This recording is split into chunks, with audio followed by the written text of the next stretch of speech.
সবাইকে আন্তরিক শুভেচ্ছা এবং অভিনন্দন।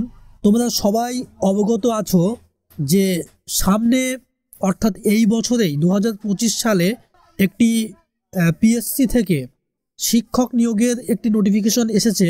তো আমি এখানে আজ পিএসসি বাংলা সিলেবাসটা একটু বলে দিচ্ছি এবং এরপর এই সিলেবাসটা ধরেই আমরা কিন্তু পড়াশোনা এগিয়ে নিয়ে যাব। তো এই যে পিএসসি বাংলা যে পরীক্ষাটা হবে, এখানে সময় তোমাকে দেয় 90 মিনিট এবং পরীক্ষাটা হয় 100 নম্বরে। তোমাকে যে সমস্ত পাঠ্যপুস্তকগুলো, যে সিলেবাসের যে সমস্ত টপিকগুলো পড়তে হবে সেগুলো আমি বলে দিচ্ছি। দেখো, পাঠ্যপুস্তক থেকে তোমাকে প্রথমেই যে উপন্যাসগুলো পড়তে হবে, প্রথমেই পড়তে হবে বঙ্কিমচন্দ্র চট্টোপাধ্যায়ের কৃষ্ণকান্তের উইল। তারপর পড়বে বিভূতিভূষণ বন্দ্যোপাধ্যায়ের আরণ্যক উপন্যাস এবং আশাপূর্ণা দেবীর বলয় গ্রাস, এই উপন্যাস তিনটি কিন্তু পড়তে হবে। তারপর চলে আসবো কাব্যে। কাব্য থেকে যেগুলো আমাদের পড়তে হবে, মেঘনাদ বধ কাব্য, এখানে তোমাদের 3টে স্বর্গ দেওয়া হয়েছে। চতুর্থ স্বর্গ আমাদের এমএ ক্লাসে যখন আলোচনা হয়েছিল এই চ্যানেলে দেওয়া রয়েছে। ষষ্ঠ স্বর্গ এবং নবম স্বর্গ, এই নবম স্বর্গটা বাকি আছে। ষষ্ঠ স্বর্গ আশা করছি দেওয়া আছে এবং আবার পুনরায় দেব। তো মাইকেল মধুসূদন দত্তের মেঘনাদ বধ কাব্য, চতুর্থ স্বর্গ, ষষ্ঠ স্বর্গ, নবম স্বর্গ। তারপর আছে জীবনানন্দ দাশের বনলতা সেন থেকে 5টি কবিতা। এখানে 5টি কবিতা তোমাদের কিন্তু আছে। তারপর 5টি কবিতা কি কি সেটাও আমি বলে দিচ্ছি তোমাদের। জীবনানন্দ দাশের যে 5টি কবিতা তোমাদের পড়তে হবে, বনলতা সেন কবিতা 20 বছর পরে, এই কবিতাটি পড়তে হবে। হাওয়ার রাত পড়তে হবে আমি যদি হতাম। আর 5 নম্বর যেটা পড়তে হবে সেটা হচ্ছে ঘাস কবিতা। এরপর চলে আসবো সুভাষ মুখোপাধ্যায় পদাতিক কাব্যগ্রন্থ থেকে 5টি কবিতা আছে। একটা হচ্ছে সকলের গান, 2 নম্বর হচ্ছে মেদিনের কবিতা, 3 নম্বর কানামাছির গান, 4 নম্বর রোম্যান্টিক, 5 নম্বর প্রস্তাব 1940।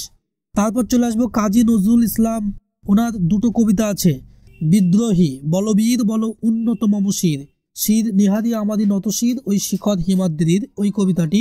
আমার কৈফিয়ত আছে। তারপর চলে আসবো নাটকে।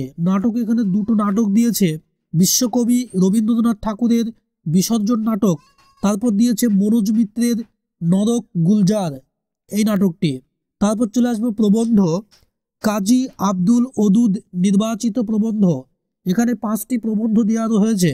প্রথম হচ্ছে রবীন্দ্রনাথের গান, 2 নম্বর বঙ্কিম প্রতিভা, 3 নম্বর গেটে, 4 নম্বর রবীন্দ্রনাথ, 5 নম্বর কবির মহাপ্রাণতা। তারপর দিয়েছে অন্নদা শঙ্কর রায়ের শ্রেষ্ঠ প্রবন্ধ, প্রথম 5টি প্রবন্ধ।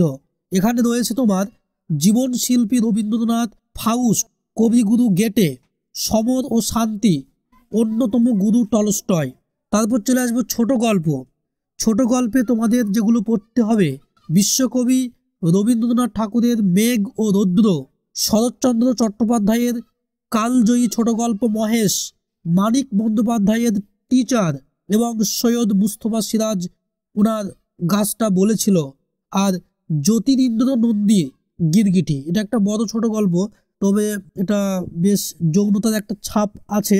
তো এইগুলো। তারপর চলে আসবো বাংলা সাহিত্যের ইতিহাস। এখান থেকে তোমার 25টা নম্বর থাকবে। এখান থেকে যেগুলো করতে হবে, মঙ্গল কাব্য, মনসা মঙ্গল, চণ্ডী মঙ্গল, ধর্মমঙ্গল। তারপর পড়বে বৈষ্ণব কাব্য, বিদ্যাপতি, চণ্ডীদাস, জ্ঞানদাস, গোবিন্দ দাস।